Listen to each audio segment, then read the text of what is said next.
Hey guys, I'm Janet on occasion, and today we're playing another Total War Warhammer II Battle Replay. This one is a community car sent in by Manowar, and it's a great one. Do you know why it's a great one?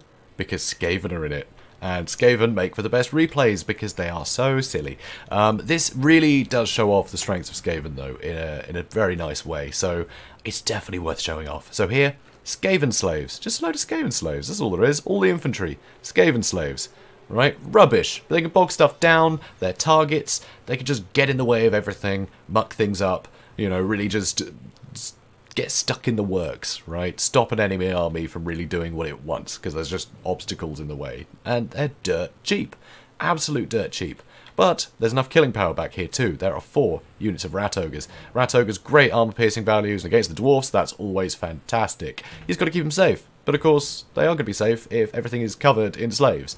You know, it's going to buy them time, which is great. Also, Skrolk, and I think Skrolk's main strength here isn't actually Liber Bubonicus, it's all the summons he has, and Rod of Corruption if stuff blobs up, which inevitably the Dwarfs will do in, you know, a last defense against just so many numbers. So I think that's really good. Also, those leadership debuffs he's got, they're very nice too. And he's surprisingly survivable. He's quite difficult to snipe out a lot of the time. So he's kind of nice like that. But Liber Bubonicus is fine, you know, he's got that too.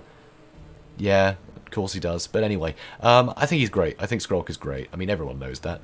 But anyway, here, 2 Plagueclaw catapults. Kind of on their own. I think a couple of slave spearmen might have been nice. Just something just to be in the way in case of, well, anything, really. Yeah, actually... yeah, no other ranged units. If there were gyrocopters, they would cause a real problem. So this build would definitely suffer against gyrocopters that could actually just pick a target and wail on them. So that's one thing to be worried about. Gyrocopters would demolish these guys. Luckily there aren't any, so that's all good. But anyway, Plagueclaw catapults, really, really nice. They'll get a lot of good damage in. You know, those leadership penalties as well, that will begin to add up later on, you know, it will be enough to break those very stalwart dwarfs, because they fight to the last man most of the time. Even their basic infantry will survive for a ridiculously long time, or at least stay fighting, you know, until they're dead. So Plagueclaw catapults, very handy, and they can get a lot of good damage in. But this is the most Skaven thing about it. There are 4 units of Death Runners. 4! I mean, you look at that army, and that looks like a whole army, right? I mean, that's pretty big. That's a lot of units. But no, 4 Death Runners at the back. So obviously the armor sundering, gigantic. But you might look at this and think, well, all of the armor, you know, all of the sort of capable fighters are armor piercing anyway. Why have all the armor sundering? You know, who cares about that? Well, for one, they're great killers anyway. It doesn't even matter if they're sundering armor or not. They're going to murder stuff because they got great armor piercing themselves. But all of those summons, you're going to get way more value out of. So although the infantry line over here is awful, it doesn't matter, because you're just going to bring more infantry into the fight anyway, and if all that stuff has their armour sundered when some plague monks turn up behind them, they're going to be in a lot of trouble, so that's going to be really fun. So, the dwarf army here, he's really gambled. He has really gambled. Far too many artillery, in my opinion. Goblobber, though, great for hitting the leadership. Same with the flame cannon. Both can do a tremendous amount of work to things like storm vermin. Also, he has cannons. The cannons, great at sniping down those Rat Ogres, but it looks like they're probably going to go for the Plagueclaw catapults first, as they should, but the Plagueclaw catapults, yeah, we're going to speed things up, actually, screw it. Plagueclaw catapults, they're going to go straight for the Quarrelers. They're not even going to bother trying to fight the artillery. They're going straight for the Quarrelers, because the Quarrelers are actually the biggest threat to things like the Rat Ogres and the Death Runners. They are so good at just getting a volley in and killing a quarter of a unit. So wipe them out first. You know, wipe them out. Although this, you know, a Plagueclaw catapult worth twice as much as Quarrelers, doesn't matter.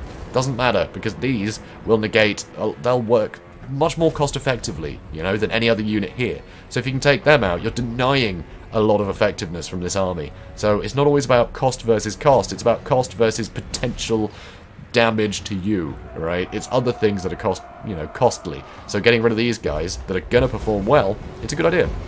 Also, Warriors of Dragonfly Pass, brilliant, great, what's it called? Anti-infantry, that's the one. Really handy, really handy. Also, yeah, Thunderers, nice if there are some armoured things, like the carts are fairly common, good to take them out.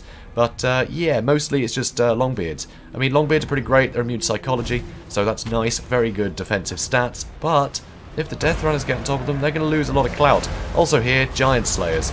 This, to me, makes me think that this Dwarf player has bumped into that same ridiculous build that we used to see years ago over and over again, where it's just all of the carts. You know, it's plague furnaces and all the rest of it for days. You know, all those big armoured annoying things, they'll just sit there and melt your army. It seems like he's encountered that a lot. But of course here, Death Runners charging in the back. All of this back line is heavily compromised. Warriors Dragonfly Pass will do well against these guys. You know, they will take a lot of damage, but they'll do pretty well. Their anti-infantry and their sort of lack of armour piercing, who cares? Don't need the armour piercing for Death Runners, and the anti-infantry will help kill them. So, very nice, but they're quite slow. This stuff is already shattered before they can react. Also, the Quarrelers just getting blown up, just blown to pieces by these guys. The Rat Ogres have pulled out, and here, Lord Skrolk is using the Rod of Corruption. The Rod of Corruption will help whittle all these guys down quite a lot. And we're going to see, yep, Death Runners are moving in to start sundering the armour of all this lot, and these Clan Rats will perform better than they should do. So that's very nice. Also over here you can see a mixture of Plague Monks that have been summoned behind these guys, and Death Runners, but it doesn't look like Death Runners are attacking these Dwarf Warriors yet. If there were some Death Runners on this, the Plague Monks would kill them in seconds, because they just have great attack. You know, they're fantastic. The anti-infantry, they're superb. But here, it does look the Death Runners are finally joining this party. These Death Runners charging in, making sure that the Warriors Dragonfly Pass is sundered, and of course the Rat Ogres are in this fight, but with Ungrim, Iron Fist, Unbreakable, and huge anti-large bonus, he is going to hack through these Rat Ogres all day, especially now that the Skaven slaves look like they're about to rout. But Plague Claw Catapult, firing right into this mix, is going to do great damage onto these Longbeards. Some of them only 50 armor now, thanks to the Death Runners. It's going to do huge damage, and any friendly fire, you don't have to care about. They're just Skaven. They're worthless, right? Their lives are meaningless. You're just going to eat them after the battle anyway, so they can run away or get, you know, char-grilled by warp fire. It's all good. Who cares? It's killing some dwarfs along with it, and that's what really matters. So here, Quarrelers getting taken out again, and these ones caught out by the Rat Ogres. Everything else getting totally surrounded. These Dwarf Warriors cannot handle it. Mostly just fighting slaves, but it doesn't matter. Dwarfs are a very defensive unit. So something like Skaven slaves that normally just run away at the drop of a hat, they don't, because Dwarf Warriors aren't very good at killing stuff. They're just good at not dying. You know, it takes a long time for Dwarf Warriors to get value, if, you know, by value you mean killing things. They're very defensive, so Skaven slaves, as terrible as they are, they don't go down in a hurry against something like that. So, yeah, absolutely textbook. I think the Dwarf army was less than optimal, but it was just so, you know, decisive, and this had some great tools in it that I had to show this replay. I think it's superb. I mean, Death Runners just cleaved through everything. As soon as they touched that back line, the back line was just erased. It's kind of ludicrous. But Flame Cannon, 157 kills, which I think is superb. It's just such a shame that it was basically all Skaven slaves. You know, I mean, that could have easily been 150 Storm Vermin, because often you will just see Death Runners and Storm Vermin and Rat Ogres. That's often what you see in this matchup. A lot of the time, you don't bother bringing artillery, because it will just get taken out by the superior Dwarf artillery, you know? Which is why I find it surprising that these cannons weren't able to just deal with them nice and early. But I guess the speed at which this army came in didn't really give them much time to do that. You know, the Death Runners got right on top of them, and because there was such an investment in artillery, the front line wasn't wide enough to receive everything from the front and cover the back line. So getting it surrounded was just too easy. There weren't enough units on defense there. It was a real pity. Also, Giant Slayers, I'd never think they're worth it against Skaven. I think regular Slayers will do fine against things like Doom Wheels. They'll do fine. Actually, that's a point. This guy might have been fighting a lot of Doom Wheels too. That might be why he's done this.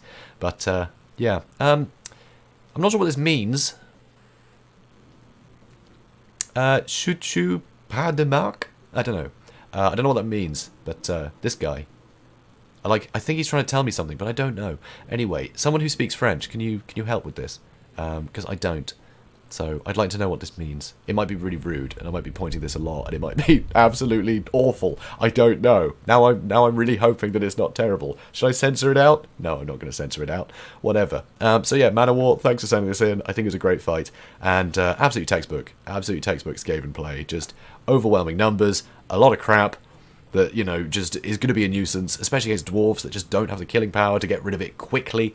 It just bogs the whole line down, and you can just systematically sunder the armor of everything and summon Plague Monks behind everything. It's just absolute textbook. This is how people would describe, you know, the Skaven fighting the dwarves, and he's just taken that to heart, and he's brought that army, and it works. I love it. So guys, if you enjoyed this, please do comment, like, and subscribe, and I guess I'll see you in the next one. Have a good day, guys.